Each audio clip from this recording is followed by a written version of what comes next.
Olá, amigos da saúde. Por que será que em algum momento o nosso sistema imunológico ele falha na tolerância imunológica, ele falha em manter a tolerância imunológica e passa então a agredir e atacar células, tecidos e órgãos saudáveis do nosso organismo, as tais denominadas doenças autoimunes? Por que será que em algum momento isso acontece? Se você conhece alguém ou está tendo problemas relacionados com doenças autoimunes, por favor, compartilhe esse vídeo. Inscreva no canal que eu pretendo estar postando nos próximos semanas, meses, alguns vídeos esclarecendo pelo menos as mais frequentes doenças autoimunes. Então, hoje, o objetivo desse vídeo é definir o que são doenças autoimunes e tentar explicar, então, vou tentar mostrar para você até o final do vídeo por que o nosso organismo acaba, então, em algum momento perdendo essa tolerância, o nosso sistema imunológico acaba perdendo essa tolerância, que é o que define e reconhece as células normais do nosso corpo. Então, em algum momento ele acaba perdendo isso, de modo que o nosso próprio sistema imunológico ele passa a agredir então as células, os tecidos e os órgãos do nosso organismo. Por isso denominada autoimunidade. A minha imunidade acaba agredindo o meu próprio corpo. Eu não sei se tem relação ainda. Alguns estudos estão sendo feitos, mas o fato é que após a pandemia aumentou bastante as doenças autoimunes. Então, assim, eu ainda não sei se isso tem relação. Pode ser que tenha e pode ser que não. O mais provável é que tenha alguma relação. Estudos estão sendo realizados e talvez daqui a algum tempo nós tenhamos a resposta para essa pergunta. Então, primeiro eu gostaria de definir o que é doença autoimune, ou o que são as doenças autoimunes, porque na verdade o número de doenças autoimunes é bastante grande, são mais de 50, fica aí entre 50 e 100. Felizmente, a grande maioria dessas doenças, elas são muito raras, mas algumas nem tão raras assim, como por exemplo a tiroidite de Hashimoto, a artrite reumatoide, que são aí caracterizadas doenças autoimunes. Então, uma doença autoimune ela ocorre quando o nosso sistema imunológico, cuja função principal é proteger o nosso organismo contra organismos invasores, como vírus, bactérias e outros patógenos. Então, ele passa a atacar inequivocadamente, ou o nosso organismo ele passa a atacar equivocadamente células, tecidos e órgãos saudáveis do nosso próprio corpo. Esse comportamento anormal ele resulta de uma falha nos mecanismos que normalmente mantêm a tolerância imunológica.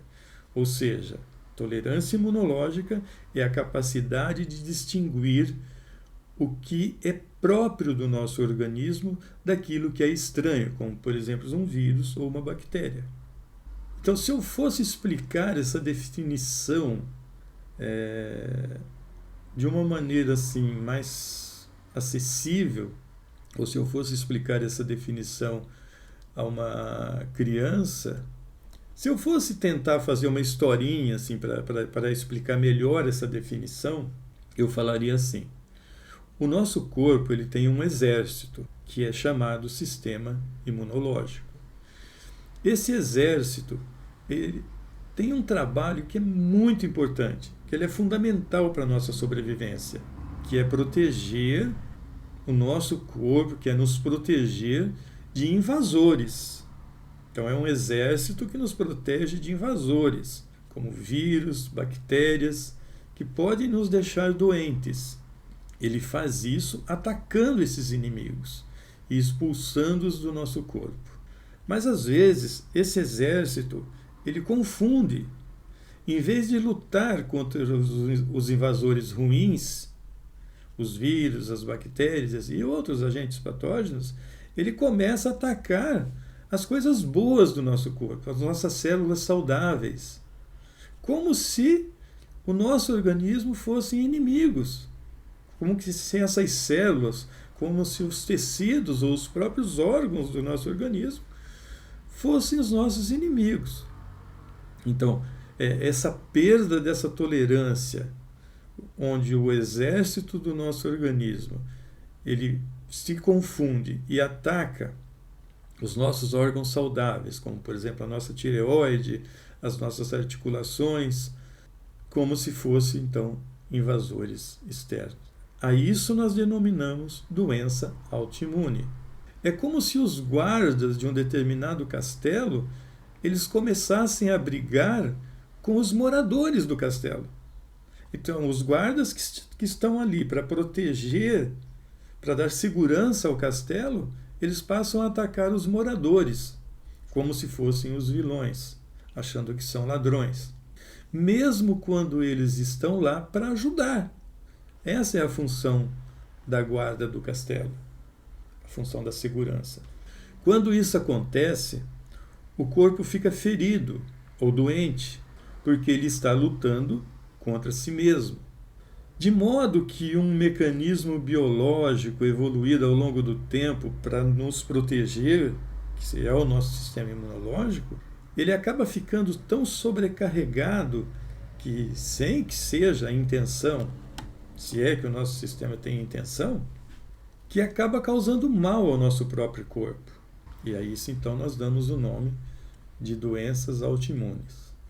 Quanto tempo uma pessoa com sintomas da autoimunidade pode passar sem necessariamente ser conhecido como tal? Ou seja, quanto tempo a autoimunidade está ali, o nosso sistema imunológico está agredindo as células do nosso corpo, sem que isso gere sintomas, sem que isso gere algum transtorno para nos levar à procura de ajuda, à procura de assistência? Essa é uma pergunta bastante difícil.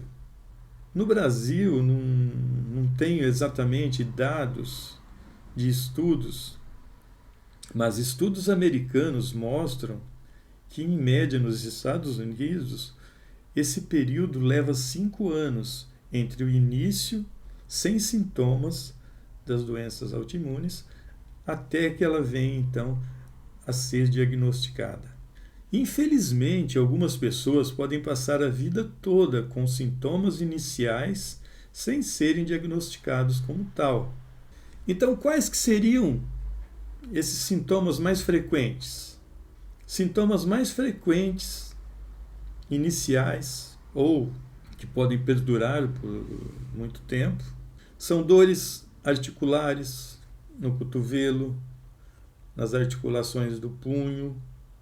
Então, são essas dores articulares, qualquer articulação do corpo, do quadril, do joelho. O outro sintoma é o ganho de peso inexplicável. Alterações de humor, como, por exemplo, sintomas depressivos, sintomas ansiosos. Alterações cognitivas, como problemas de dificuldade de entendimento. Você está lendo um livro, tem que voltar várias vezes para ler aquilo que você estava lendo, ou dificuldade para reter algumas memórias. Alterações intestinais que não são explicadas pelas doenças habituais, geralmente diarreias, alguns tipos de dor, queimação, algumas cólicas podem estar relacionados com esses problemas intestinais. E, frequentemente, quando isso começa, você vai se queixar ao seu amigo, à sua amiga, ou ao seu pai, sua mãe, seu irmão, enfim, a pessoa que você confia. E eles vão dizer para você, vão tentar te tranquilizar. Vai ver que não é nada, é só um estresse, uma preocupação. Geralmente os médicos que avaliam esses sintomas, eles são bem intencionados. Mas como os exames de sangue, em sua maioria, estão normais, Eles vão dar conselhos gerais também. Perca peso, faça atividade física, reduza o estresse. Ou então podem até encaminhar você para uma visita ao psiquiatra, dependendo dos sintomas que dão início ao quadro. Na perspectiva da medicina convencional, acredita-se que as doenças autoimunes resultam de uma interação complexa entre fatores genéticos, como a predisposição hereditária, fatores ambientais, como infecções virais ou exposição a toxinas, e fatores imunológicos, que são disfunção nas células T e células B, e produção, então, dos autoanticorpos. Exemplos disso incluem a tireoide, que é a tiroidite de Hashimoto, o lúpus eritematoso sistêmico, que é uma doença que acaba afetando principalmente e basicamente os rins, mas ele pode afetar todo o nosso sistema, todo o nosso corpo, a artrite reumatoide, a esclerose múltipla, entre as mais frequentes, embora exista um número aí quase próximo de 100 de doenças autoimunes. Os tratamentos, de acordo com a medicina convencional, incluem o uso de alguns imunossupressores, corticosteroides e tratamentos biológicos para reduzir a inflamação e modular, então, o nosso sistema imunológico. Ou seja, tentar reprimir, suprimir o nosso sistema imunológico. Esse sistema ele não está totalmente errado. De acordo com a intensidade dos sintomas, com a gravidade dos casos, em algum momento, esse tratamento ele se faz necessário, porque ele vai ajudar a melhorar os sintomas e a permitir com que você tenha uma funcionalidade melhor. Mas, veja bem, ele não está combatendo a causa. É como você tentar tratar uma infecção somente com um antitérmico para baixar a temperatura. A infecção continua lá. Dentro da medicina funcional, da medicina tradicional, engloba várias medicinas, o foco está em tratar possíveis causas subjacentes de disfunção imunológica, como, por exemplo, isso já existem estudos mostrando essas relações. Eu vou tentar deixar alguns aqui no final desse vídeo, para quem quiser aprofundar o assunto. Então, a disbiose intestinal. O intestino ele é visto como um regulador-chave do nosso sistema imunológico. Alterações na microbiota intestinal podem contribuir para a doença autoimune. Eu vou tentar explicar depois, logo mais, o que é disbiose intestinal, que na verdade é alterações entre as nossas bactérias boas e bactérias ruins no intestino. Mas eu vou explicar isso depois de um modo mais tranquilo, que você possa entender melhor. Algumas deficiências nutricionais também, que estão relacionadas aí com a autoimunidade.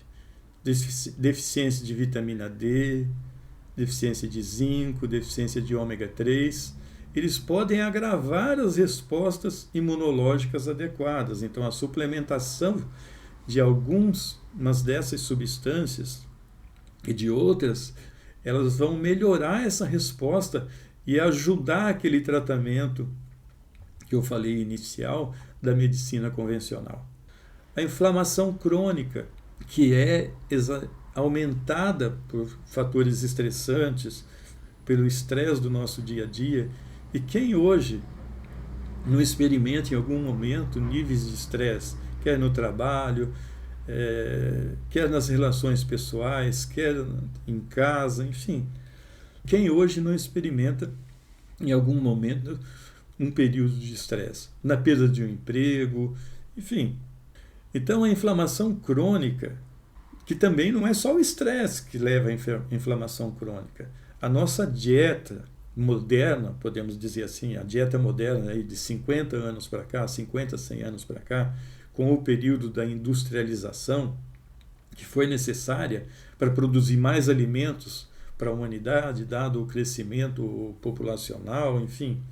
Em algum momento houve essa mudança e passou-se então a fazer o uso de dietas ricas em alimentos inflamatórios, como açúcar, glúten, produtos lácteos, toxinas ambientais, infecção persistente, enfim, metais pesados que são provenientes de locais ou de produtos tóxicos para o nosso organismo.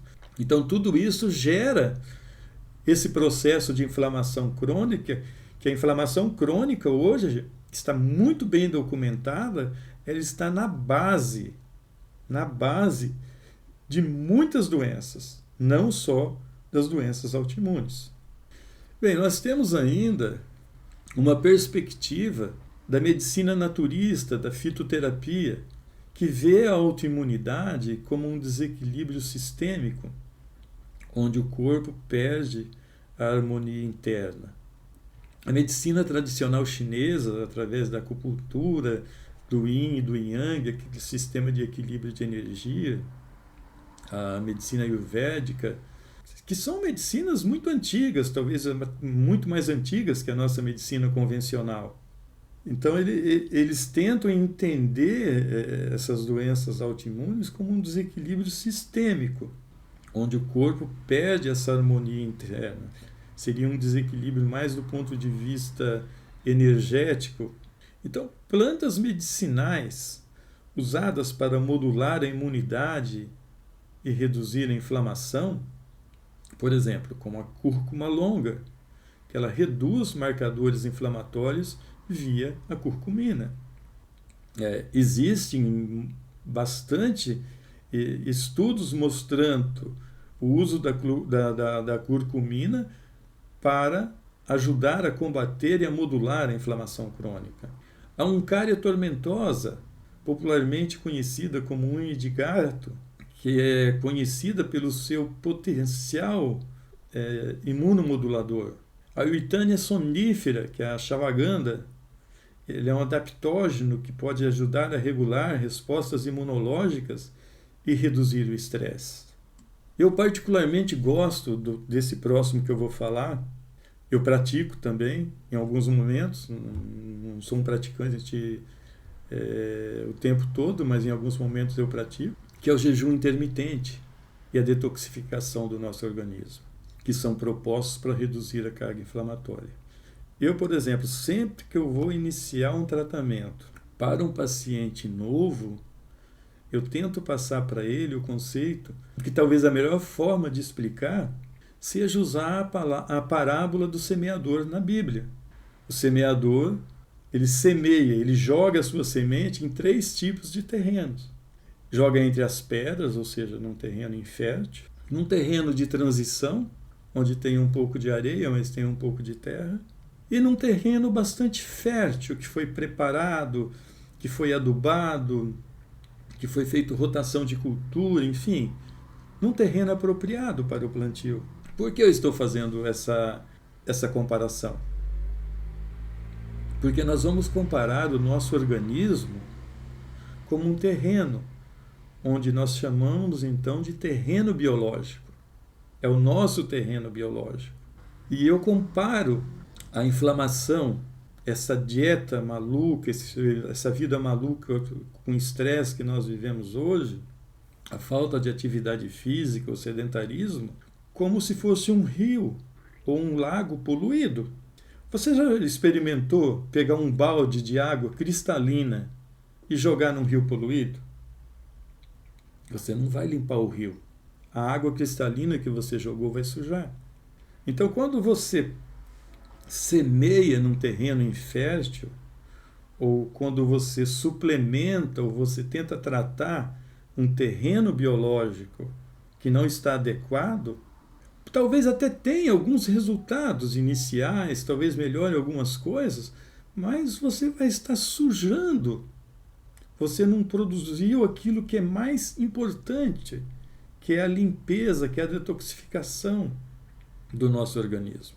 E esse conceito é muito importante. E o jejum intermitente, o fato de você ficar um período sem se alimentar, dá chances ao organismo dá chances ao organismo de fazer essa limpeza, de ir reduzindo os níveis de insulina, e isso vai melhorando a inflamação crônica. É claro que só isso, às vezes, no início não é suficiente, mas ajuda muito. O fato de você ingerir bastante água é primordial. Se nós levarmos em consideração que 60% do nosso organismo é água, a água ajuda a produzir essa limpeza, ajuda a limpar o nosso organismo. Se você vai limpar a sua casa e usar só sabão, detergente e produtos de limpeza, vai limpar alguma coisa, mas se ela estiver muito empoeirada, não vai limpar se você não jogar água.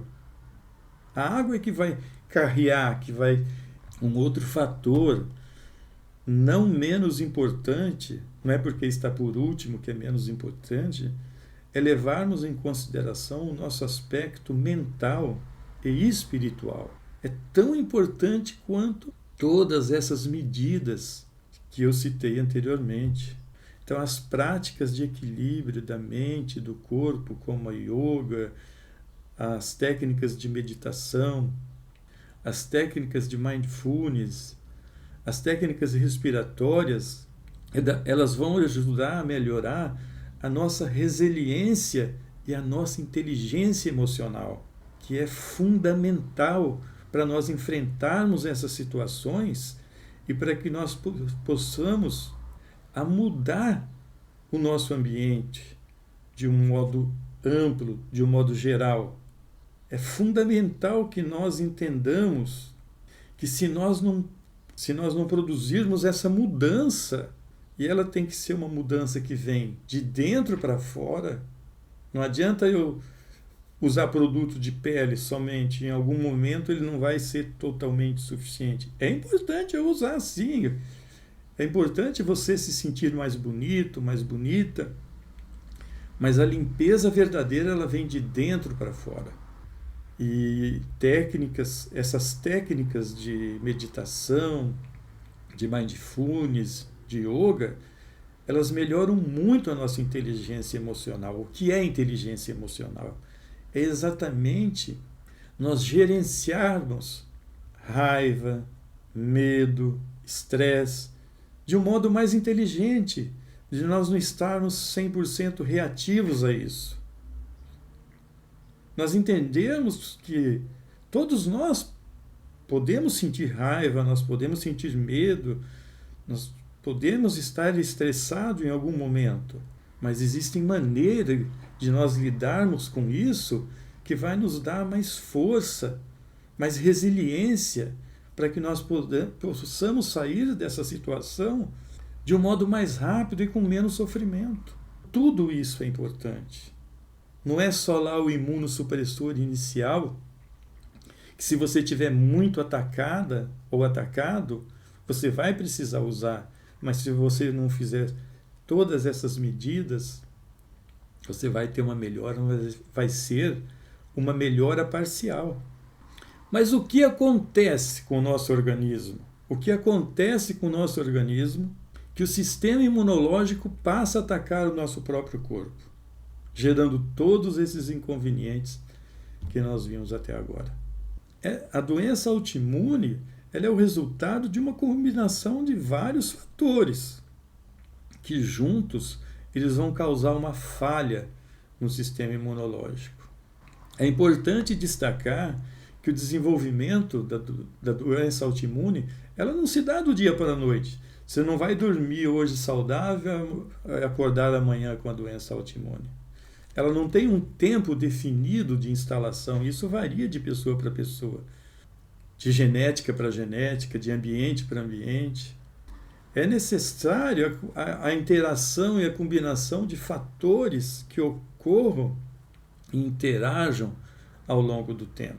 Mas o principal fator que ocorre e que vai determinar o início do processo é a perda da tolerância imunológica. O nosso sistema imunológico ele possui um mecanismo chamado tolerância imunológica, que serve para ensinar as células de defesa, o nosso exército, a nossa segurança do castelo, que são os nossos linfócitos, para não atacar a nossa própria população, o que é amigo, que são as nossas células saudáveis, daquilo que é inimigo, que são os vírus e bactérias. Então, na doença autoimune, essa tolerância é perdida. Isso significa que as células de defesa começam a tratar as partes do nosso organismo como se elas fossem ameaças. Isso pode acontecer por alguns erros genéticos, por falha na educação das células de defesa ou estresse do sistema imunológico. Se você está tendo muita toxina produzida pela alimentação, pelo estresse, por uma vulnerabilidade a esses agentes externos com infecções de repetição, muitos vírus, que você tem muito contato com tudo isso, o seu sistema imunológico ele está estressado, ele está sobrecarregado. E essa sobrecarga, em algum momento, ela pode fazer com que essa vigilância ela se perca um pouco. E em algum momento ela passa, então, a agredir as células do nosso organismo. Bem, os fatores genéticos, algumas pessoas elas nascem com genes que tornam o nosso sistema imunológico mais propenso a cometer erros. E aí vem dos nossos ancestrais. Então, alguns genes eles podem fazer com que as células de defesa elas fiquem mais alertas. É como se aquele soldado ele ficasse hipervigilante, ele ficasse com a arma de punho na mão. E atacam, então, de uma resposta imediata, coisas que não deveriam ser atacadas. Ou ainda, a nossa genética pode prejudicar os mecanismos que desligam os ataques desnecessários. Ou seja, aquele guarda que combate uma gangue na rua, mas aí ele deveria guardar a arma e quando passa um grupo de pessoas fazendo bagunça, gritando, brincando, que não são bandidos e que não estão agredindo em nada, ele também ataca, que são as nossas células saudáveis. Bem, os fatores ambientais. Mesmo que alguém tenha uma predisposição genética, um gatilho, ou seja, um fator desencadeante ambiental, geralmente é necessário para ativar a doença. Então, aquele mecanismo de tolerância imunológica que pode estar relacionado até com a nossa genética por si só, talvez ela sozinha não vá desencadear a doença. É preciso que tenha, então, esse gatilho ambiental, que geralmente é necessário para ativar. Como, por exemplo, infecções virais, bacterianas.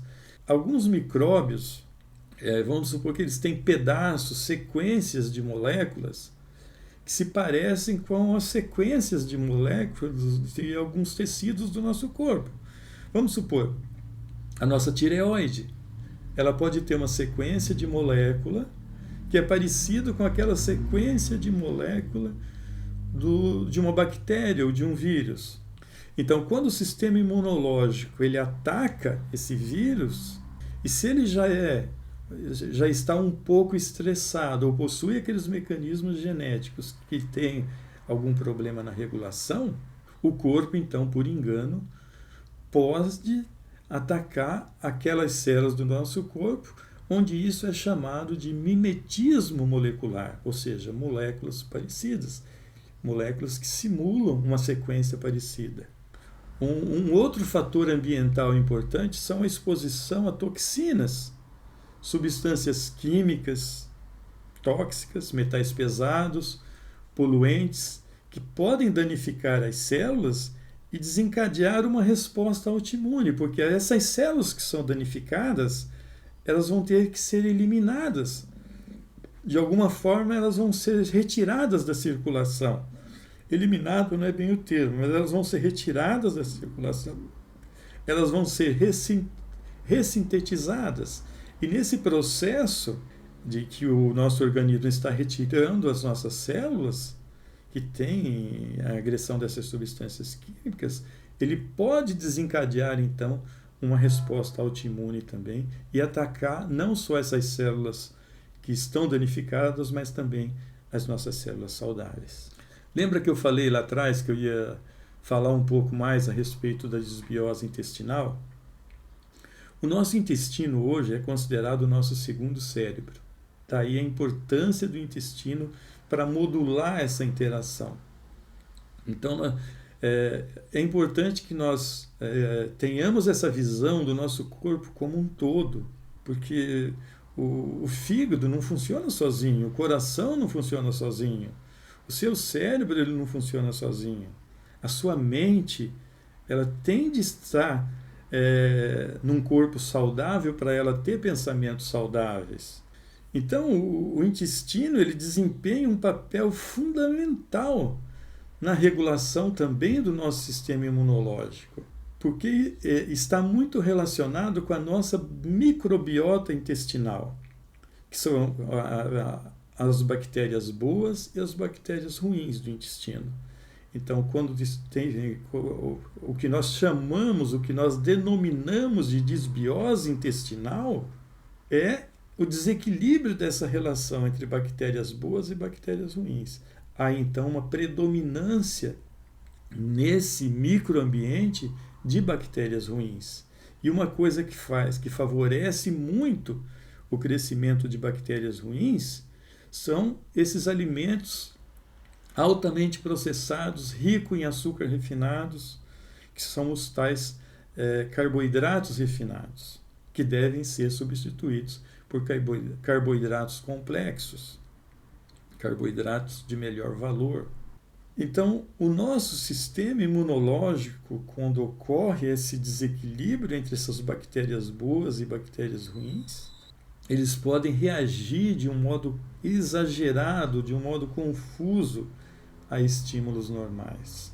O nosso sistema imunológico ele funciona como se fosse uma rede de uma única malha de células, que elas estão ali para filtrar o meio externo. Sim, dentro do nosso intestino é considerado um meio externo, porque aquele arroz, aquele feijão, aquela fruta que você pegou na banca ali e já está comendo, que muita gente colocou a mão, que alguém tossiu, aquelas bactérias foram em cima dela. Então, assim, aquela fruta que você morde, que você coloca na boca, ela vai passar por dentro do seu intestino. Então, dentro do nosso sistema digestivo, é considerado, sim, um meio externo. Tanto é que a primeira barreira que nós temos contra esses agentes é o meio ácido do nosso estômago, que já está ali para exatamente... É uma barreira de defesa contra esses agentes externos, porque a maioria deles não sobrevive nesse meio ácido do nosso estômago. Mas alguns passam para o nosso intestino, né? De modo que isso vai gerar, então, alguma alteração lá embaixo no intestino que pode fazer com que essa barreira, com que essa malha, ela tenha determinados furos. E a barreira, então, fica vazada. E aquilo que era para ser filtrado, não passar para dentro do nosso sangue, acaba passando. É o que em inglês eles chamam de leaky gut syndrome, que é a síndrome do intestino vazado, onde então permite que moléculas indesejadas elas passam para dentro do nosso sangue. E quando essas moléculas, que geralmente são proteínas, que têm determinada sequência de aminoácidos, que podem ser parecidos com algum órgão, tecido do nosso corpo. Então, quando essas moléculas que não deveriam entrar inteiras, deveriam ser digeridas para o nosso sangue, elas entram e quando caem no sangue, elas vão ativar o nosso sistema imunológico, que pode ser ativado, como nós vimos, de uma forma inadequada. Isso pode gerar estresse do nosso sistema imunológico, pode existir o mimetismo molecular, onde ela tem uma sequência de aminoácidos parecida. Se isso for de uma forma constante, o nosso sistema imunológico vai estar constantemente ativado. Um outro mecanismo do meio externo é a inflamação crônica. Os nossos anti-inflamatórios são medicamentos que ajudam muito no combate à dor e devem ser usados, que ninguém merece ficar com dor. Então, a inflamação aguda, que é muito diferente da inflamação crônica, deve sim ser combatida e você deve fazer uso dos analgésicos, dos anti-inflamatórios, desde que estejam indicados para aquela situação. Claro que com a supervisão médica, para aliviar a sua dor. Você não tem necessidade. Eu fico doido quando uma pessoa vai, procura ajuda e não tem o atendimento adequado para a sua dor. Eu acho que a medicina convencional ela é muito rica e ela é muito eficiente nesse tratamento da fase aguda da inflamação.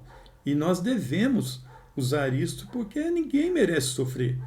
Eu não gosto de ver uma pessoa sofrendo com dor de um modo desnecessário. Agora, a inflamação crônica, não. A inflamação crônica é como se o nosso sistema ele perdesse aquela capacidade de gerenciamento, de adequação, e ele passa, então, a produzir aqueles gatilhos da inflamação, e onde esse sistema ele é ativado, mesmo sem ter aqueles efeitos da inflamação. E aí nós vamos voltar na questão do estresse, da dieta, da falta de atividade física, da falta de sono ou de um sono adequado. Né? Então, tudo isso, sedentarismo, as dietas ricas em alimentos processados, em glúten, em alguns produtos lácteos, tudo isso favorece a inflamação crônica. Nós temos também os desequilíbrios hormonais. Por exemplo, os hormônios, como os produzidos pela nossa glândula tireoide, pela glândula adrenal, por exemplo, cortisol, ou até o próprio estrogênio, que não se iluda, não é só a mulher que tem estrogênio. O homem também tem estrogênio. O estrogênio ele tem uma função importantíssima na nossa preservação óssea e de lesão muscular. Por isso que pessoas que às vezes estão usando hormônios com a finalidade de hipertrofia muscular sem adequado rebalanceamento de órgãos, porque o sistema hormonal ele é um equilíbrio perfeito. Você mexe lá em cima na cascata que começa tudo com o colesterol. É lá em cima, começa tudo com o colesterol. Claro que você tem a produção de testosterona, tem a produção de cortisol pelas glândulas, mas a cascata hormonal, ela começa com o colesterol e termina lá embaixo com a estrona, com o estradiol. Quando você mexe em um hormônio, você altera toda a cascata. É importante ter isso em mente. E muitas vezes a pessoa faz uso da testosterona, da própria oxandrolona, enfim, de algum desses hormônios com a finalidade de hipertrofia, mas se esquece que quando mexe um, ela altera todos. E aí, então, ocorre uma deficiência de estrogênio, principalmente no homem, e isso pode estar relacionado com maior número ou uma frequência de maior lesões musculares. Então, o equilíbrio hormonal ele é muito importante, porque eles influenciam diretamente também o nosso sistema imunológico. Os desequilíbrios hormonais eles podem acelerar ou até mesmo produzir uma confusão e descontrolar a resposta imunológica, contribuindo assim para as nossas doenças autoimunes. Então vocês percebam que é todo um contexto que precisa ser avaliado. O uso da medicina convencional ela vai ter uma resposta importante na fase aguda do processo, naqueles sintomas que você está sofrendo, que você está padecendo, mas a correção de todos esses outros processos, ela precisa ser feita, porque senão você não vai combater a causa. Então, resumindo, de um modo geral, é como se que algo desencadeia uma resposta imunológica normal, que pode ter uma combinação genética ou de fatores externos. onde o nosso sistema imunológico confunde os tecidos saudáveis com os tecidos invasores. E essa confusão vai ativar células e anticorpos autoimunes que começam a atacar as partes saudáveis do nosso organismo. A inflamação local ela surge onde o ataque acontece, causando então os sintomas da doença autoimune. Então, o resumo seria isso.